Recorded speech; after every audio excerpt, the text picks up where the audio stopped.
why you should never move to a silent town. I moved to that small town because I wanted peace, a place where no one knew me, where the world felt slower and quieter. But from the first moment I arrived, the town looked perfect from far away. Neat houses, trimmed lawns, and that old clock tower in the center. But the closer I got, the more lifeless it seemed. No one made eye contact, people talked in whispers, and every window was covered with thick curtains, even in daylight. The first night I heard it, a low humming that came from underground, steady and slow, like a heartbeat. I thought it was machinery. But when I asked my landlord, he said the town hadn't used power lines in that area for years. That night, the humming got louder, shaking the floor beneath my bed. I looked outside and saw nothing, just empty streets glowing under the streetlights. But I could feel eyes on me. The next morning, there were muddy footprints on my porch, small, narrow, and wrong. Almost human, but stretched. I tried to ignore it, but each night, the sound came closer, and the whispering began.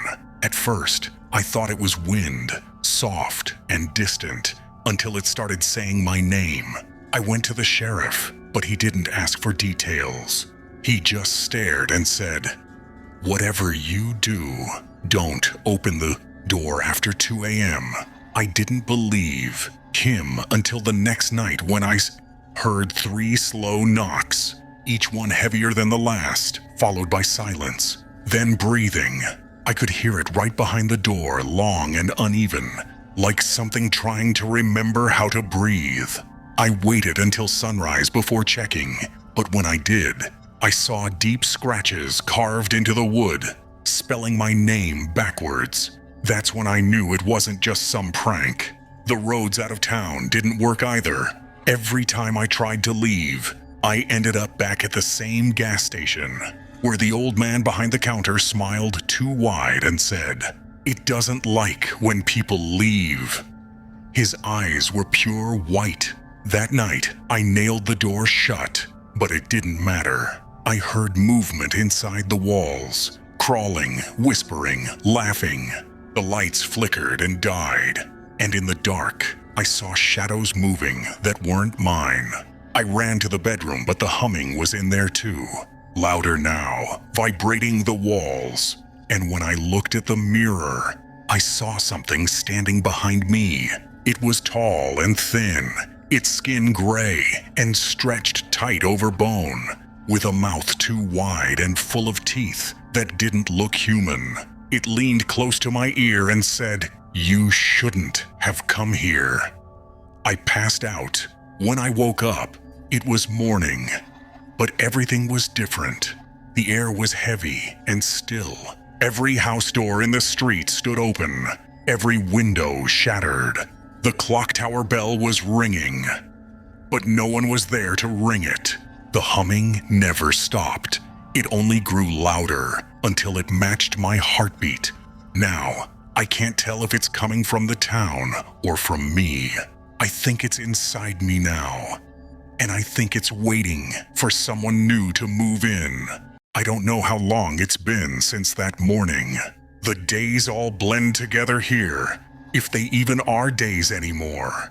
The sky never changes, always that sick pale gray, and the clock tower keeps ringing every hour even, though there's no one left to hear it. I tried counting the rings once, but they didn't match the time. Sometimes it rings 13 times, sometimes none at all, like the town decides when time should move. I keep thinking about what the thing said before everything went dark, that I shouldn't have come here. But I didn't come to this town by mistake. Someone sent me. There were letters in my mailbox months before I moved, unsigned, written in old ink, telling me this town was my inheritance. They mentioned my last name, my parents, things no stranger could know. I thought maybe it was family I'd never met, but now I think it was something else. Something that wanted me here. The humming never stopped.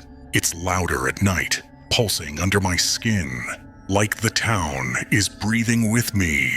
I can hear voices now too, whispering through the walls, calling me by a name I don't recognize. I found the sheriff's badge near the forest edge, half buried in the mud. When I picked it up, I saw movement in the trees.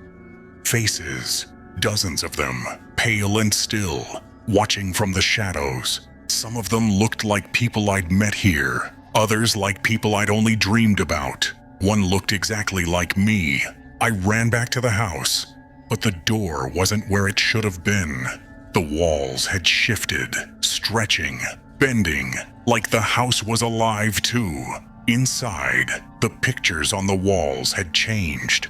Every photo now showed me standing with people I've never met, smiling like I belonged here.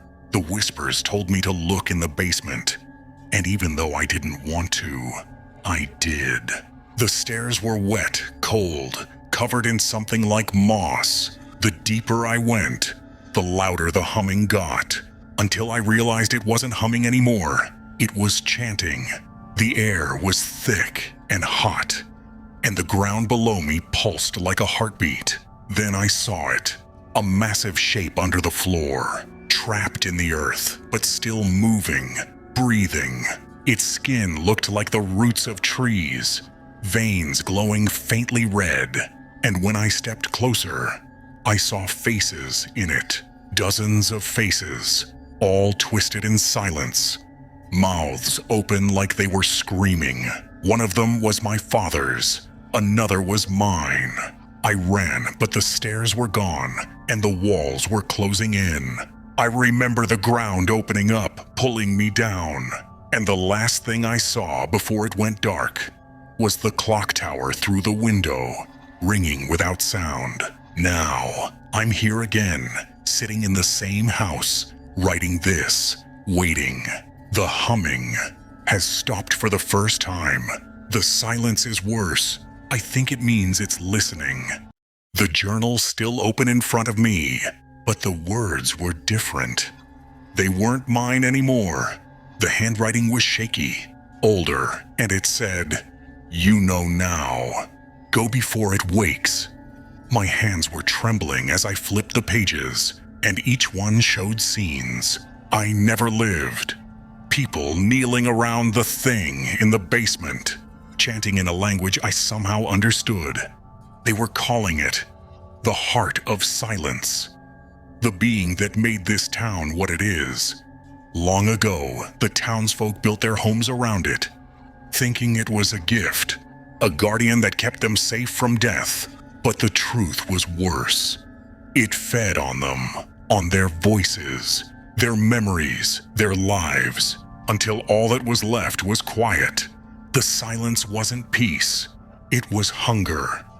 That's why no one here ever spoke above a whisper. That's why no bird sang, no wind blew. Everything was trapped in its stillness. I saw a name written over and over in the journal, mine. My family had come from here. My bloodline was tied to the creature. We were the ones meant to keep it dreaming, to stop it from waking. That's why it called me back. But something went wrong. It had been stirring long before I arrived. I could feel it now, every heartbeat echoing in my bones. The ground under me throbbed like a drum. The walls began to hum again, deeper, angrier. The faces in the pictures turned their heads toward me, their mouths stretching open, and I could hear the chant returning. Stay, stay, stay. I ran to the door, but the house fought me, the walls twisting, the floor rippling under my feet. I grabbed the sheriff's badge, remembering its shape, the mark carved into the back, a sigil, the same one drawn under the basement floor. Maybe it wasn't a badge at all. I pressed it to my palm, and the metal burned into my skin. The air cracked open, and I saw the sky tear apart like paper. I ran through the door, through the street that no longer looked real, and everything around me dissolved into mist. The clock tower was collapsing, the bell ringing without sound. The creature was waking. I could see it now, enormous and endless, its eyes opening beneath the earth. I held the burning badge high, the mark glowing bright enough to blind me, and I screamed, not in fear, but in defiance. The sound shattered the silence like glass. The town trembled, screamed, and began to fall apart. The faces vanished, the houses turned to dust, and the humming stopped. Then everything went white. When I opened my eyes, I was lying on the side of a highway. The sky was blue. The air was real. A sign beside me read, "Welcome to Silent Town, Population 0. I looked at my hand. The mark was still there, pulsing faintly like a heartbeat. I don't know how I escaped, or if I really did. Sometimes, when it's too quiet, I can still hear the bell ringing in the distance, and I think it's calling me back.